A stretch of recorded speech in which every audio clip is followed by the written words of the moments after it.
2020년 3월 24일 비타민TV 뉴스 브리핑입니다. 먼저 세종시 행복청 뉴스부터 읽어보겠습니다. 청장 돌연 조직 이탈, 행복청 엎친 데 덮친 격. 행정중심 복합도시 건설청이 또 다시 막다른 길에 내몰렸다. 최근 행복청 조직의 수장인 김진숙 청장이 돌연 조직을 이탈하면서다. 코로나19 사태라는 엄중한 시기에다 생존 전략 찾기가 절실한 시점, 조직 추스리기를 팽개친 채 자리를 박차면서 행복청 조직은 예기치 못한 혼란의 덫에 걸린 모습이다. 행복청은 직접 주무를 수 있는 자체 예산이 3천억 원대 수준까지 곤두박질 치는 수모를 겪으면서 개청 이래 최대 위기를 맞고 있는 상태. 예산 급감 미스테리 속에 조직의 힘을 과시할 수 있는 공동주택 건축물 인허가 업무를 세종시로 넘겨주는 최악의 시나리오까지 떠안으면서 와해 시기가 도래하고 있다는 전망도 품었다. 행복청의 마지막 존립 이유로 지목된 지구단위 계획 수립 변경안까지 세종시로 넘겨져야 할 처지라는 것도 불편한 진실로 꼽힌다. 엎친 데 덮친 격으로 세종시는 이미 행복도시 도시관리 계획 권한을 거머쥐기 위한 준비 절차에 돌입했다. 행정중심 복합도시 건설을 위한 특별법에 근거 지정 고시된 예정지역이 2021년부터 단계적으로 해제되는 데 따른 후속 조치 수행이 타깃이다. 앞서 세종시와 행복청은 공사가 완료되는 생활권에 한해 도시계획 관리 책임을 세종시로 넘기는 내용을 골자로 한 예정지역 해제 절충안을 마련한 것으로 확인됐다. 이에 따라 행복청은 도시건설이 완료되는 1, 2 생활권을 시작으로 3에서 6 생활권 도시관리 계획 권한을 세종시로 넘겨주게 된다. 도시건설 관리 주체와 관련 기존 행복청의 권한이 줄어드는 반면 세종시 권한은 점차적으로 늘어나게 되는 셈이다. 행복도시 건설청장이 수행하던 자치단체장의 고유 권한을 세종시장이 되찾게 된다는 것을 의미한다. 이런 가운데 행복청의 새로운 수장 자리를 꿰찬 이문기 국토교통부 전 기획조정실장이 입방에 오른 행복청 조직의 이미지를 쇄신할 수 있을지 눈길이 쏠리고 있다. 행복청 한 관계자는 문제될 게 없다. 도시건설 전문가인 행복청 소속 직원들의 역량을 집중하고 있다. 행복도시 건설은 차질 없이 진행되고 있다고 말했다. 다음은 좀 재미있는 기사네요. 세종 아름중 드라이브스루 방식 교과서 전달. 세종시 아름중학교가 코로나19 대응을 위해 드라이브스루 방식으로 차를 이용해 학교를 찾은 신입생 학부모에게 새학기 교과서를 전달한다. 지난 종업식 때 2, 3학년 학생들은 교과서를 이미 받아갔지만 신입생들은 코로나 장기화로 개학이 계속 연기돼 새학기 교과서를 수령하지 못했다. 이에 아름중은 대면 접촉을 최소화해 차에서 내리지 않고 간단한 확인 절차 후 가방에 담긴 교과서를 담임교사가 직접 전달해주는 드라이브스루 방식을 결정했다. 이날 아름중 교사들은 발열 체크와 손소독을 마치고 마스크를 착용한 모습으로 차량의 학부모들을 맞았다. 김성미 교장은 학생들이 긴 휴업일 동안 자기주도 학습이 잘 될 수 있도록 학교에서 최대한 지원을 하겠다고 전했다. 네, 어떤 여러 곳에서 드라이브스루가 이제 적용되네요. 재미있는 현상입니다. 네, 다음 대전시 소식입니다. 대전시 내달 초 생계지원금 지급한다. 대전시가 코로나19로 침체된 민생경제 회복을 위해 저소득층의 가구별로 최대 63만여 원의 긴급 재난 생계지원금을 지급하고 확진자 방문으로 피해를 본 자영업자에게는 최대 300만 원을 지원한다. 허태정 대전시장은 23일 시정 브리핑을 열고 이 같은 내용을 담은 코로나 위기 극복 경제 회생 및 공동체 회복 종합 대책을 발표했다. 우선 시는 저소득층 코로나 피해 계층을 대상으로 13개 사업에 총 1,623억 원을 배정해 민생 안전을 도모한다. 이는 내달 10일 전후로 지급될 예정이며 5개 자치구 주민센터를 통해 대상자를 신청받아 빠르면 다음 달 초 선불카드로 지급된다. 대상자와 절차 등 시민들의 궁금증을 해결해줄 전담 창구도 개설할 계획이다. 또 코로나 확진자 방문으로 영업에 피해를 본 점포에는 최대 300만 원을 지원하고 장기 휴업 점포에는 최대 100만 원까지 지원한다.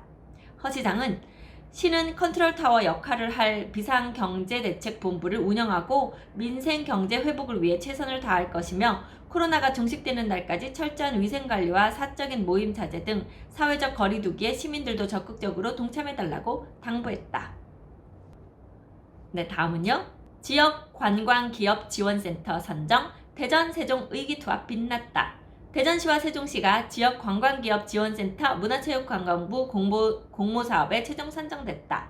지역관광기업지원센터 사업은 지역 주도의 관광혁신 거점 마련과 지역 일자리 창출을 위해 5년간 국비 42억 원 등 총 84억 원을 지원해 지역 관광기업 지원센터를 구축하고 지역 기반의 관광기업 육성, 역량 강화 및 지역 일자리 창출 등을 지원하는 사업이다. 대전, 세종은 그동안 관광산업 인프라 부족과 지역 내 관광기업의 열악한 환경으로 인해 관광산업의 선순환 구조를 이루는 데 어려움을 겪고 있었다. 이번 관광기업 지원센터 공모사업을 통해 기존 관주도의 관광산업 한계에서 벗어나 민간기업 중심으로 관광산업을 활성화하기 위한 관광기업 지원센터의 중요성이 부각됐다. 대전시와 세종시는 타 지자체와의 차별화를 위한 공모 준비 단계부터 지역 관광 역량 강화를 위해 공동으로 센터를 구축하기로 합의하고 지역 관광기업들의 의견을 수렴해 공모 준비에 총력을 기울여 온 것이 최종 선정의 결정적인 이유다. 네, 대전, 세종 힘을 합쳐서 이렇게 좋은 결과를 이뤄내고 또 관광 사업에 조금 더 이제 좋은 성과를 내서 많은 사람들이 이쪽 지역으로 방문하고 좋은 시간을 가질 수 있고 또 그에 따른 지역민들의 수입이 증가할 수 있는 그런 여건이 마련됐으면 좋겠습니다. 네, 다음은요. 막차로 집 산 30대 코로나 공시가 폭탄의 울산. 지난해 가장 많이 서울 아파트를 산 세대인 30대가 코로나19 확산으로 인한 집값 하락 공포와 공시가 급등으로 인한 보유세 폭탄을 동시에 맞으면서 패닉 상태에 빠지고 있다. 23일 부동산 업계에 따르면 지난해부터 올 초까지 서울에서 집을 산 30대가 코로나19 사태로 부동산 경기가 급격히 위축된 데다 공시가 급등으로 세금 부담까지 커지자 계약 파기나 금 매각을 고민하는 사례가 늘어나고 있다. 문재인 정부 들어 청약제도 변화로 청약의 꿈을 일찌감치 포기한 30대 맞벌이 부부들은 지난해부터 올 초에 걸쳐 무리한 영끌 대출로 내 집 마련을 한 사례가 많다. 영혼까지 끌어모아서 대출을 받아서 했다는 얘기죠.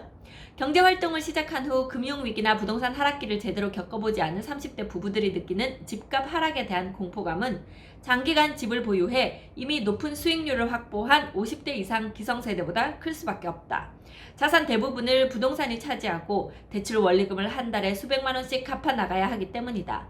부동산 업계 관계자는 정부가 임대사업자 혜택 확대, 정비사업 규제 등 연이은 정책 헛발질로 집값을 올린 것이 30대 부부들이 급한 마음에 집을 사는데 큰 영향을 미쳤다고 본다며 주요 소비계층인 30대 부부들의 소비가 위축되면 경기 침체에도 큰 영향을 줄 수 있는 만큼 실거주 1주택자에 대한 보유세 부담을 줄여줘야 한다고 지적했다.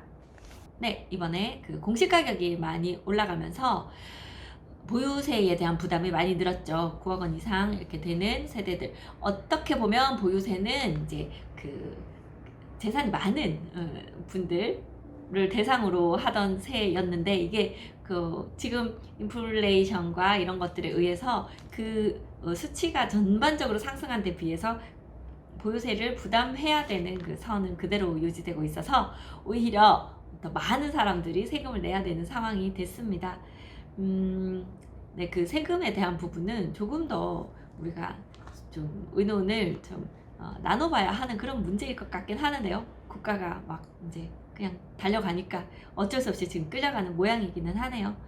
그래도 서울에 집을 사신 분들은 자기 집을 샀으면 들어가서 사시면 되고 이 부동산이라는 거 우리가 이제 오래 겪어오신 분들은 아실 텐데 조금 떨어지다가도 또 다시 경기 회복과 함께 다시 회복하고 떨어지고 회복하고를 반복하면서도 계속해서 그러니까 입지가 좋은 곳 이렇게 수요가 많고 공급이 적은 곳은 항상 올라가는 그래프이니까 너무 조바심 가질 필요는 없지 않을까. 또 서울에 집을 사셨다고 하니까 그런 생각 드네요. 자, 마지막으로요. 금융권도 자금난 캐피털사 대출 중단. 코로나19 사태로 인한 금융시장 불안이 금융사 자금 경색으로 이어질 조짐을 보이고 있다. 카드사와 캐피털사 등 여신 전문 금융사들이 발행하는 여신 전문 금융 채권에 대해 투자자들이 손을 떼면서 이들 회사의 자금줄이 막히기 시작했다. 자금 조달이 어려워진 일부 캐피털사들은 이미 대출 중단에 나섰다. 이에 따라 경기 악화로 급전이 필요해 제2금융권을 찾는 소상공인과 개인 사업자 등 서민들의 대출 문턱이 더 높아질 것이라는 우려가 나오고 있다. 현재 캐피털 업계는 일부 대형사를 제외한 상당수가 대출 심사를 이전에 비해 까다롭게 운영하고 있다. 확실히 담보를 가진 우량차주가 아니면 대출을 거절하기 때문에 신규 대출이 사실상 중단된 상태로 파악되고 있다. 개인에 대한 대출 문호는 그나마 열려있는 반면 기계 장비나 상용차 리스, 개인 사업자 대출 쪽은 거의 불가능한 실정이다. 캐피털사가 갑자기 자금줄을 죄기 시작한 것은 유동성 위기에 대비하기 위해서다. 캐피털사는 전체 조달 금액의 70%가 여전체다. 문제는 코로나19로 경기 악화 가능성이 커지면서 투자자들이 여전체를 외면하고 있다는 점이다. 이미 지난주 여전체 발행을 위한 수요 예측은 대부분 실패로 돌아갔고 이번 주에도 수요 예측을 준비하고 있는 곳이 없을 정도다. 기존에 예정된 물량만 겨우 소화되는 상황이다. 이들 채권에 대한 수요가 없으면 캐피털사 등은 곧바로 유동성 위기에 빠질 수밖에 없는 구조다. 네, 그래서 여러 분야에서 지금 이렇게 힘들게 가고 있습니다. 오히려 어떤 이런 불안감이 더 상황을 나쁘게 몰아가고 있는 것이 아닌지 걱정되기도 하는데요. 다시 다 같이 좋아지기를 한번 기대해 봅시다. 네, 오늘 비타민TV 뉴스는 여기까지 하겠습니다. 저는 미스터 홈즈 세종센터 박다영이었습니다. 감사합니다.